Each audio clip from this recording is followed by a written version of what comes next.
Hello, everybody. I'm your host, Eric Bird, here at StopStrugglingNow.com. And today, it's Dominican Republic Weekly, episode number 28. There's a lot of information that you need to know because if you're going to invest, if you're going to be a business owner, if you're just going to vacation in the Dominican Republic, you don't want to miss this episode, episode 28. And welcome. Stop Struggling Now gear. Check. And please like, subscribe, and click the bell below so you get the latest updates. Now, let's get to it.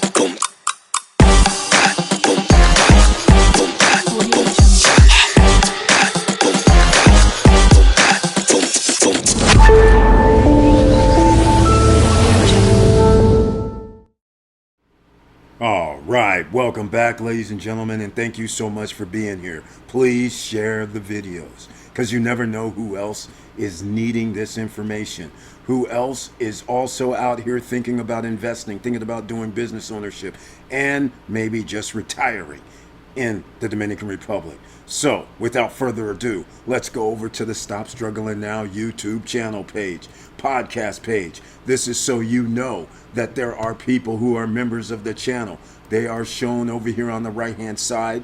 And please, if you'd like to become a member of the channel, hit the join button. Under the community tab, members of the channel receive 1 or 2 messages specifically for them during the month, 1 or 2 videos specifically for them during the month, and on Wednesday nights, only members on our live streams can be in the chat room. Every live stream, only members can join me on screen because they have the link to join me on screen. And if there's any member watching right now that would love to join me on screen and you're camera shy, just turn off your camera and that way we'll only hear your voice. You can still be anonymous. So nonetheless, let's get into this a little bit further, shall we? All right, I want to mention one other thing before we start. December 2nd, 3rd, 4th, each one of those days, we are having the Punta Cana Investors Forum. December 2nd, 3rd, 4th, and 5th in the Dominican Republic 2024. Get your ticket now. That means you will be going to lawyers' offices. That means you will be going to the bankers, so you'll understand how loans work in the Dominican Republic. That means we'll be going out to projects and driving around town to different locations if you're interested in real estate investing and maybe business ownership, because then you'll understand the lay of the land. Get your tickets now, today, at ssnlifestyle.com. Now, let's get into our episode number 28, Dominican Republic Weekly. I'm going directly to what happened in the month of October. We now have another record. Just a little bit more than usual, but it's still another record year over year. It beats 2023 October tourist numbers and cruise line numbers. And to make it short and to make it sweet, here it is. In August, airfare, 675,196 visitors arrived by air. In fact, this is August numbers, not September, because we don't have September's numbers yet. They'll be out in about 2 weeks. So the August numbers, 675,196 visitors by air, is only 10,000 visitors by air over last year, but it's still a new record. Also, 137,753 by cruise ship, 54% coming from the United States. Again, another record. Remember, there's airline agreements being made. There's cruise ships being added to the many ports that there are in the Dominican Republic, because there's 8 cruise ports and a couple of new ones. So that means more ships next year, more records, more airlines, more records. Why am I saying this? is because we have more agreements that we're going to be talking about right now, one being with Argentina. But most importantly is this right here. Immigration launches operation to deport 10,000 weekly. This is significant. If anybody knows, America was built on immigration. So therefore, if you don't have workers to work on jobs that other people do not want to do, or labor intensive jobs, which most immigrants coming from another country like to do because they are looking for work, and you start deporting numbers such as this, 10,000, now you have to think there has to be a slowdown somewhere. The General Directorate Migration, DGM, has initiated operations to deport 10,000 Haitians per week starting Thursday in Greater Santo Domingo, as agreed in recent National Defense and Security Council meetings led by President Luis Abinader. This here, just so you know, is October 4th, which is Friday. Just so you understand. So starting October 10th, Thursday, they're going to start deporting a large number of Haitians out of the Dominican Republic. That means there's going to be a strain in certain other sectors, which is going to be the hospitality, labor intensive, marketing, and places where people are going to be building. Just keep that in mind. I'm not going to read the whole article. These articles I will have down below in the description box so everybody can go take their time and read them and see if this is something that may affect you or may not affect you. Also, this right here is going to affect people who are buying pre-construction projects, people who are buying resale, and who want to do short-term rentals. This is important. This here, tourist apartments seen as unfair competition for hotels in the Dominican Republic. I will say again, when somebody says disregard how much things cost, this again is why for the last 3-4 years I was always spouting and demanding that you guys understand, can you rent for whatever your purchase price is, can you rent for 0.1% if you're doing short-term rentals? Because if they start talking like this, which they have, they're saying these Airbnb tourist apartments are unfair competition, that means there's going to be some sort of regulation coming. And the more that you pay for real estate, the higher risk that you have. So we'll start this off. Simon Juarez, Vice President of Institutional Relations and Projects of Group Punta Cana.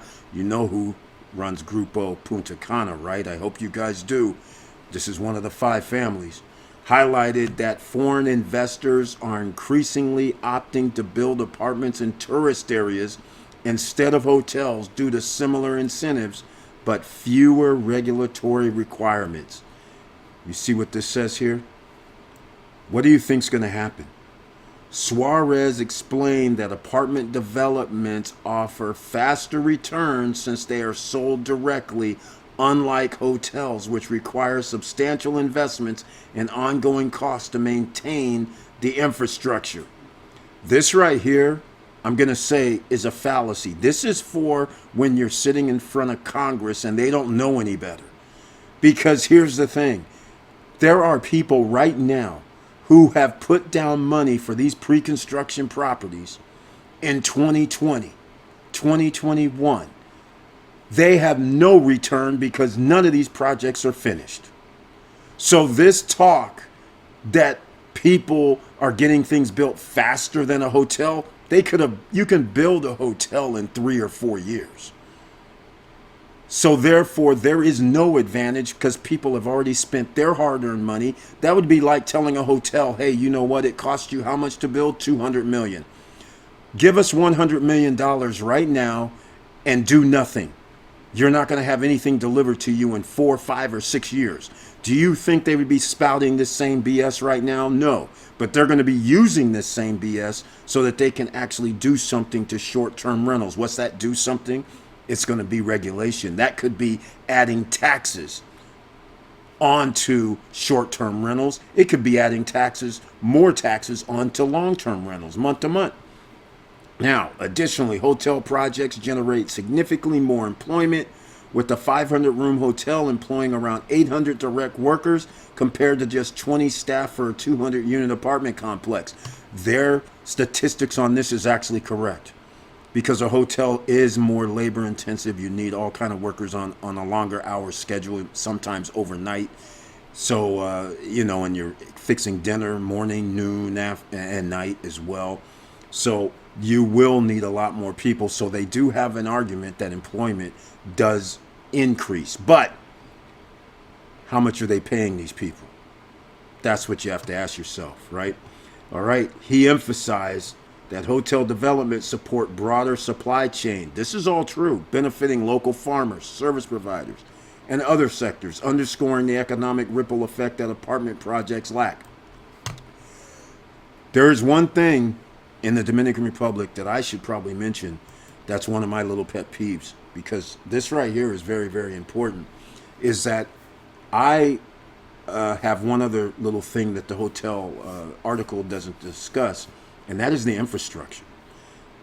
Infrastructure means, where's the water, sewer, drainage of it rains a lot. So where does the drainage go? What about the sewer from all these additional units that's being built? Where does the sewer go?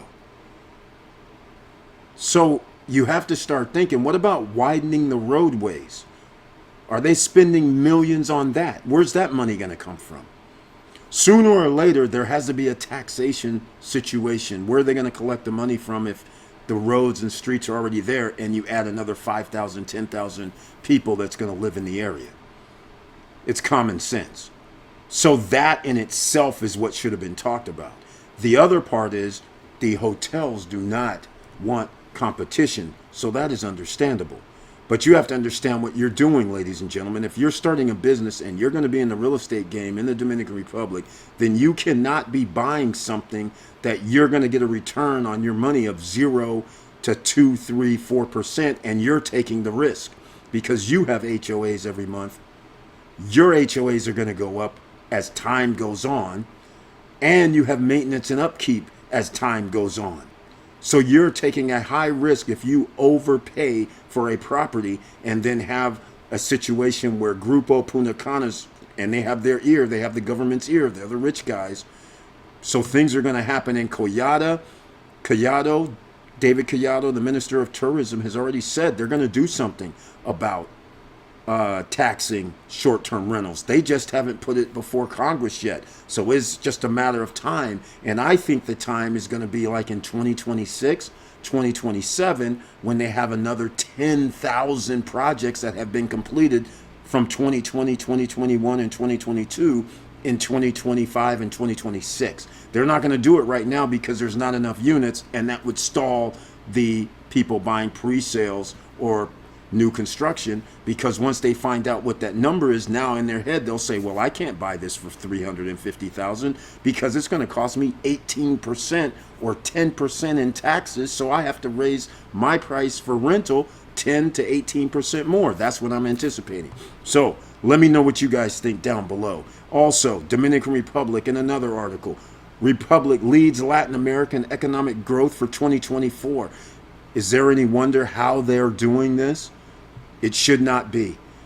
Adding cruise ports, adding the pre-construction market, adding the amount of land that they're going to dedicate to building new 200, 300, 500 billion dollar projects. You have a tourism which employs more people than anywhere else. Plus, to build that infrastructure, you need a lot of people, thousands, in order to make that build. So you're going to have an economic explosion over the next 5 to 10 years. You can see that right now. All right. So the Dominican Republic has achieved its highest year-on-year economic growth in Latin America, according to the central bank's latest report. From January to August 2024, the country registered an average growth rate of 5.1%. Standing out amid a challenging global economic landscape. Exactly. They've done a great job. This is what makes it an investor business investor, real estate investor, a cruise ship person that's going to create a business around a cruise port, bar, restaurant, anything that has to do with tourism in certain locations could be a boom. Excursions as well, a boom. Hotels, a boom. There's a lot of things that's going to happen and it'll be a boom, but you have to have an understanding of where you land on this. What are you investing in? That matters greatly. Now, let's go up with the last thing, and that's this open skies agreement, not with the United States this time. The United States has already signed an open skies agreement. Now it's the Dominican Republic and Argentina. I want people to understand open skies agreement. What it basically does is it allows the country, which is the Dominican Republic, to now fly into airports in Argentina and then bring their citizens to the Dominican Republic, which increases competition. So in theory, there should be cheaper flights from Argentina to the Dominican Republic. That's all in theory. The reason why I say in theory is because it depends on which airport you're going to and how much the fees are that you don't really pay attention to when you buy your tickets.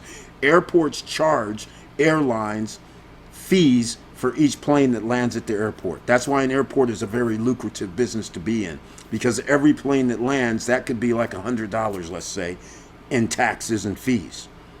So if you have 500 planes landing, and then you can just start doing the numbers. If you have 1,000 landing, and every time it's $100 just for landing, and then another $50 for leaving. Now you can see, and when we start talking about per day, now you understand what's going on. So this helps greatly. Dominican Republic Minister of Tourism David Collado announced the upcoming signing of the Open Skies Agreement with Argentina, aimed at enhancing air connectivity between the two nations.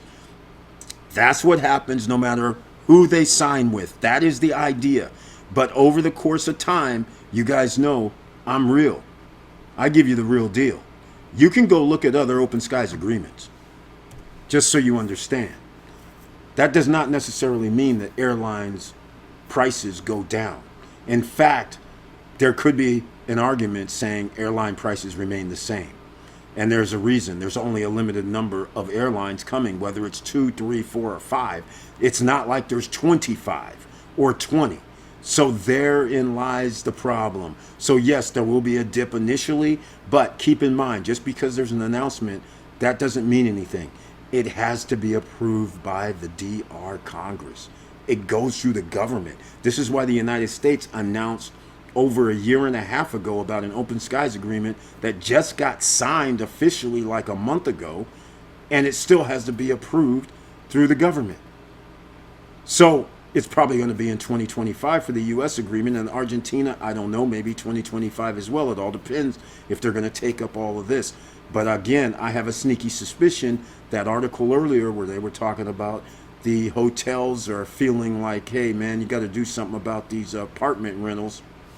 I think that they're waiting to do everything at once, where they're going to say, okay, there's going to be a taxation for short-term rentals. That means Airbnb, VRBO, Casa 24, Vicaso, all these guys. And that's going to increase the price, and that aligns them with the prices for hotels. So if you think that you're going to be able to buy something for $500,000 and be able to charge somebody $500, $600, you have to think about 18% more. That's going to be very, very serious for you, because 18% more is almost 20%. It is basically to the people, because there's other fees and taxes, like on Airbnb, there's another service charge. So your 500 for you might be 700 to the customer on the other side. You have to worry about occupancy rates and profits. And every year you are at risk. Every year you have HOAs. Every year. You don't get to say, hey, I only had 10 people rent from me and all I made was $1,000. They're still looking for their money. That's how it works. So with all that said, ladies and gentlemen, let me know what you think. All articles are down below in the description box. And please like, subscribe, and click the bell below so you get the latest updates. And I know it's hard out here, and it's about to get a whole lot harder. Nothing is going down in price. That's not how capitalism works. So again, be vigilant. You're going to have to figure out how to make passive income streams. And again, I submit to you, please join us December 2nd, 3rd, and 4th in the Dominican Republic. Go to ssnlifestyle.com and join us for the SSN Lifestyle Punta Cana Investors Forum 2024 and get your tickets now. Tickets will be going up after another 2 or 3 people register. Just letting you know. So get in early, and remember, get your location in Los Corrales, El Cordacito area, because that's where we will be departing from when we are there. It makes it a lot easier. That is where there's tourist infrastructure, meaning restaurant, bars, hotels, nightclubs, casinos, music, beach, all within 5-minute walk. No other location has that right now that's going to be at this price point. That's why I suggest that's where we stay at, so take your pick. And with all that said, keep your head up, keep moving, and I'm out.